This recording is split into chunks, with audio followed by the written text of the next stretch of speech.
আসসালামু আলাইকুম। সবাই কেমন আছেন? আশা করি সবাই ভালো আছেন, আমিও ভালো আছি।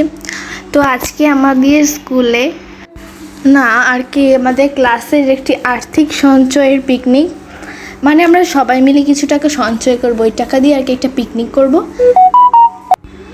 তো ওই পিকনিকটাই আজকে আমাদের। তো আমরা এক সপ্তাহ আগে থেকে সবাই দিতে পারে এরকম অনুযায়ী একটা টাকার অ্যামাউন্ট রেখেছি। ওই টাকা সবাই দিবে, সবাইকে আমরা যাতে সবাই দিতে পারে এর জন্য আমরা 50 টাকা ধরে রেখেছি। সবাই 50 টাকা করে দিয়েছে। তারপর ওই টাকাটা তুলে আমরা কী খাবার আয়োজন করব, মেনু সব কিছু ডিসাইড করলাম। এরপরে আমরা একদিন ডিসাইড করলাম যে এই দিন পিকনিকটা করা যায়। তো আজকে হচ্ছে সেই দিন আমাদের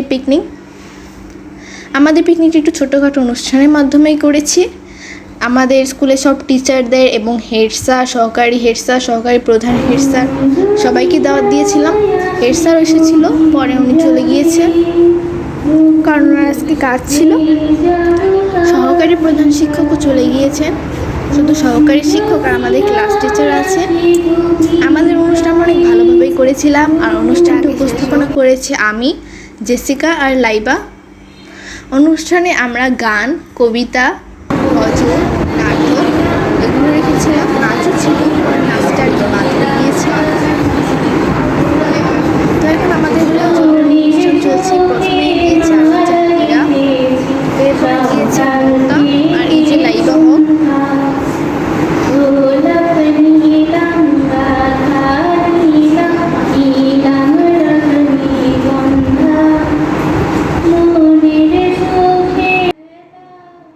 এখন আমাদের গজলের পর্ব চলছে, কবিতা আবৃত্তি আর গানের পর্ব শেষ হয়ে গিয়েছে। তো সবাই গজল অনেক সুন্দর গাইতে পারে। আমি কবিতা আবৃত্তি দিয়েছিলাম, আর বাকিগুলো দিতে পারিনি কারণ অনুষ্ঠান উপস্থাপনার দায়িত্ব, টাকা তোলার দায়িত্ব, মেনু এইসব দায়িত্ব আমার উপরই ছিল। তাই আর কি ব্যস্ত ছিলাম, এর জন্যই দিতে পারিনি। তারপরে আবার সামনের সপ্তাহে পরীক্ষা, হাতে আর 2 দিন সময় আছে, তাই সব মিলিয়ে আর দিতে পারিনি। কবিতা আবৃত্তি দিয়েছি কিন্তু সেটা ভিডিও করা হয়নি। এখন জেসিকা লাইবা জোড়াই গজল গাচ্ছে। তারপর আমাদের সহকারী শিক্ষক কিছু বক্তব্য দিলেন। তাদের মাধ্যমে তোমাদের সবাইকে আমি ধন্যবাদ জানাই। আমি তোমাদের অনুষ্ঠান শুনছিলাম আর কল্পনায় আমি ফিরে গেছিলাম আমার সেই ছাত্র জীবনে। মনে হচ্ছিল আমিও যেন ষষ্ঠ শ্রেণীতে গানের শিল্পী পাই না, এরপর আছে আমাদের কৌতুকের পর্ব, পাই না আবৃত্তির আমরা কোনো শিল্পী পাই না।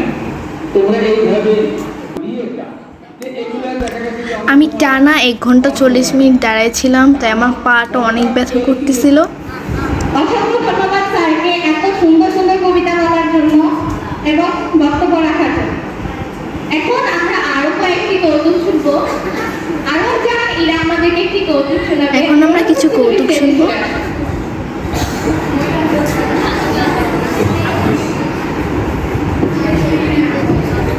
আরো জাহান ইরা, ও এখন কৌতুক বলবে। আমি একটি কৌতুক বলবো। কৌতুকটি আমি আমার আম্মুর কাছ থেকে শুনেছিলাম। একদিন 2 মাতাল ছিল। এক মাতাল অন্য মাতালকে বলছিল, বন্ধু তুই যদি বলতে পারিস আমার এই ব্যাগ কয়টি ডিম আছে,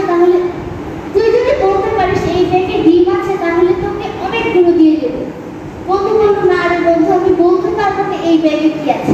এরপর বললো, যদি বলতে পারিস এই ব্যাগে 4টি ডিম আছে, তাহলে তোকে 4টি ডিমই দিয়ে দেবো। দ্বিতীয় মাতালকে বললো, আমি এটাও বলতে পারবো। ধন্যবাদ ইরাকে।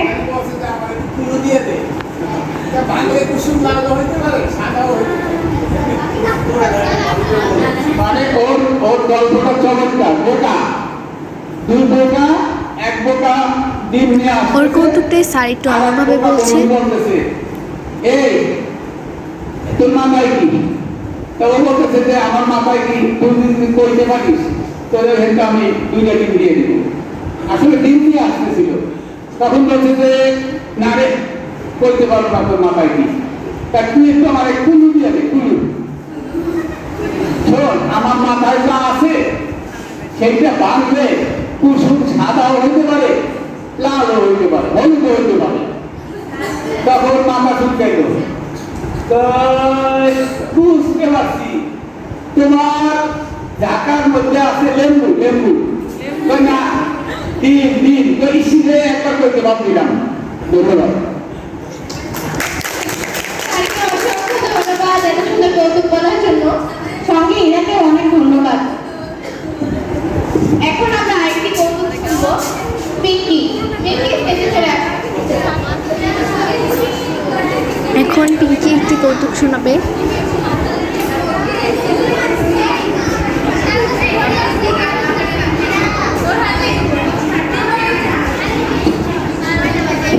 এরপরে লাস্টে আমাদের একটা নাটকও আছে।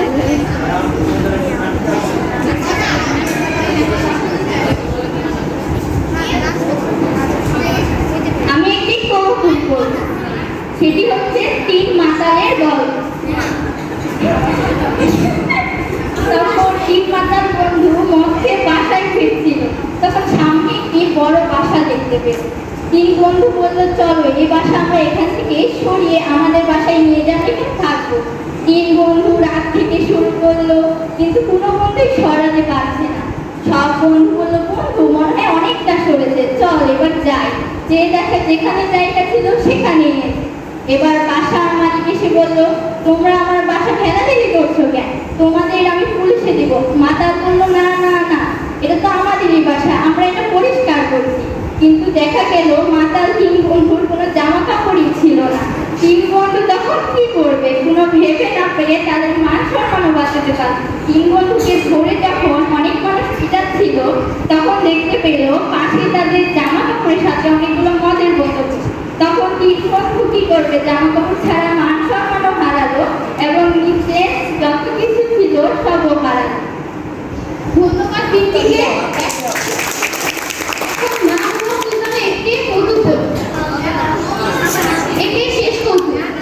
এখন মাহবুবা সুলতানা মমতা একটি কৌতুক শোনাবে। ওর কৌতুকটা অনেক সুন্দর ছিল। অনেকদিন আগে একটা বিশাল বড় গাধা ছিল। গাধাটার পিছনে ছিল একটা বিশাল বড় বালক। বালকটার হাতে ছিল একটা সুই। হঠাৎ বালকটি সেই গাধার পিছনে সুইটা ফুটিয়ে দিল। গাধাটা চিৎকার করে বলল,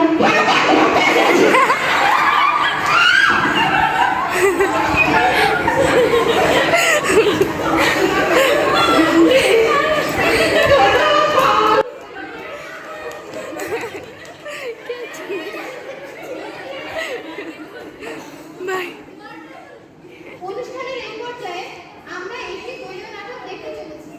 নাটকটির নাম অবাক জলপান। অভিনয়রত সবাইকে সামনে আসতে অনুরোধ করা হলো এবং নিজেদের অবস্থান গ্রহণ করার জন্য বলা হলো। এখন আমাদের দলীয় নাটকটি শুরু হবে। গৃহস্থের বাড়ি ওদের লোকে দরজায় সব ভুল যাচ্ছে, ডাকলে সারা দেয়, বেশি চেঁচাতে গেলে লাঠি নিয়ে তেড়ে আসবে। ওই দেখছে একজন, তাকে গিয়ে জিজ্ঞাসা করা যায়, মশাই একটু জলপাই কোথায় পেতে পারবে? জলপাই জলপাই এখন কোথায় পাবো? একটু জলপাইয়ের খবর নয়, কাঁচা চাপ দিতে পারি। না না না, আমি তা বলিনি। না, কাঁচা আপনি বলে, কিন্তু জলপাই চাচ্ছে তা তো আর এখন পাওয়া যাবে না, তাই বলছি। না হ্যাঁ, আমি জলপাই চাচ্ছি। চাচ্ছেন কিন্তু কোথায় পাবো করছেন কেন? খামোখা এরকম করবার মানে? আপনি ভুল বুঝছেন, আমি জল চাচ্ছি না। জল চাচ্ছে তো জল বললেই হয়, জলপাই বলবার কি করবে? জল আর জলপাই কি এক হলো? আলু আর আলু বোকরা কি এক? মাছও যা মাছরাও কি তাই? বকে কি এখন বসন্তাজ বলে?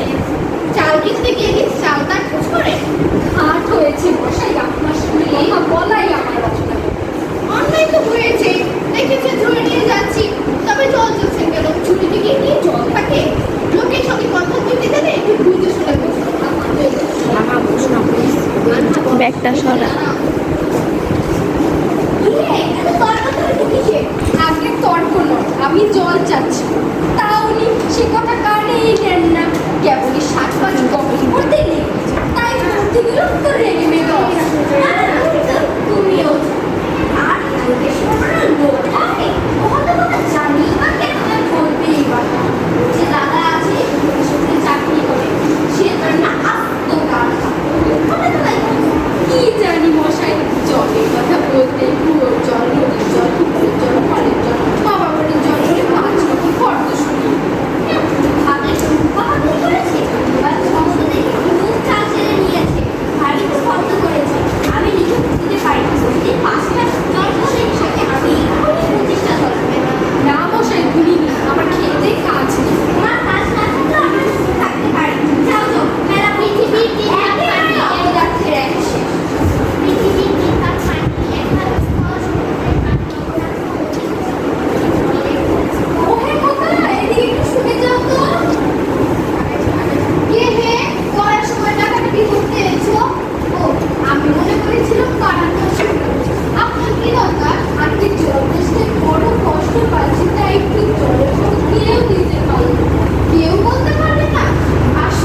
জলের বিপুল।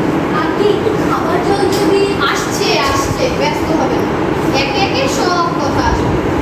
জল হচ্ছে দুই ভাগ, হাইড্রোজেন আর এক ভাগ অক্সিজেন। এই মাটি হচ্ছে বুঝলেন? রাসায়নিক প্রক্রিয়ায় জলকে বিশ্লেষণ করলে হাইড্রোজেন আর অক্সিজেন, আর হাইড্রোজেন আর অক্সিজেন রাসায়নিক সংযোগেই হবে। শুনছেন তো? দেখুন মশাই, মাথায় ঢোকাবো তার থেকে ভাবছি। বলি বারবার কবি বলেছি দেশটা জলাশয় শুকিয়ে কাঠ হয়ে গেল, সেটি কেউ কাটলেই উঠছে তাদের। একটা লোক দেশে জল জল করছে, কিন্তু জল খেতে পারে না, এরকম কোথাও শুনেছে? শুনেছি বই কি, চোখে দেখেছি। বৈদ্যনাথকে কুকুরে কামড়ে, বৈদ্যনাথের হলো হাইড্রোফোবিক, যাকে বলে জলাতঙ্ক। আর জল খেতে পারে না, যেই জল খেতে চায় অমনি গলায় খেতে পারে। মহা মুশকিল। না, এদের সঙ্গে আর পেরে উঠে গেল। কেবলই পড়তে এসেছিলাম এখানে, বলি মশাই আপনার কাছে নোংরা জল আর দুটো জল ছাড়া ভালো খাঁটি জল কিছুই নেই। আছে বই কি, এই দেখুন না, বোতল ভরা টাটকা ডিস্টিল ওয়াটার, যাকে বলে পরিশ্রুত জল। এটা কি খাওয়া যায়? না, ও জল খাওয়া যায় না, ওতে তো স্বাদ নেই, একেবারে গোয়া জল কিনা। এই মাত্র তৈরি করে আনো, এখনো গরম রয়েছে। ও তারপর যা বলছিল শুনুন, এই যে দেখছেন গন্ধওয়ালা নোংরা জল, আর এর মধ্যে দেখুন গোলাপি জল ফেলে দিল, ব্যাস গোলাপি রং উঠে সাদা রং হয়ে গেল। দেখলেন তো? না অবশ্যই, কিচ্ছু দেখিনি, কিচ্ছু বুঝতে পারিনি, কিচ্ছু পারি না, কিচ্ছু বিশ্বাস করি না। কি বললেন? আমার কথা বিশ্বাস করেন না? না, করি না।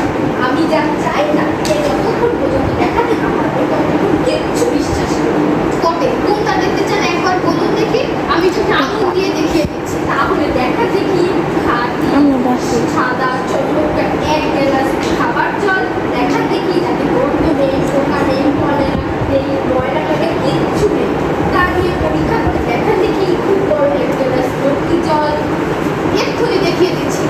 ওরে টেপা, দৌড়ে আমার পুজো থেকে এক গ্লাস জল নিয়ে একদম দিয়ে আসো, তারপর দেখিয়ে দিচ্ছি ওই জল কিরকম হয় আর নোংরা জল কিরকম তফাৎ হয়। আমি সব দেখিয়ে দিচ্ছি। ওখান না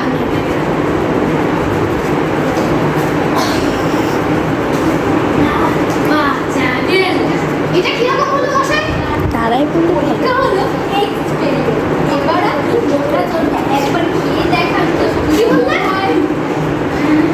আচ্ছা থাক, এখন নয়, আর নাই বা খেলে পরে দেখাবেন। আর গায়ের মধ্যে আপনার মতো আমার কিরা পাগল আর আছে যতগুলো সব কটাকে খাওয়াবেন, এরপর খাটলে কিংবা দরকার হলে আমাকে খবর দিবেন। হতবাগা জোচ্চর কোথাকার।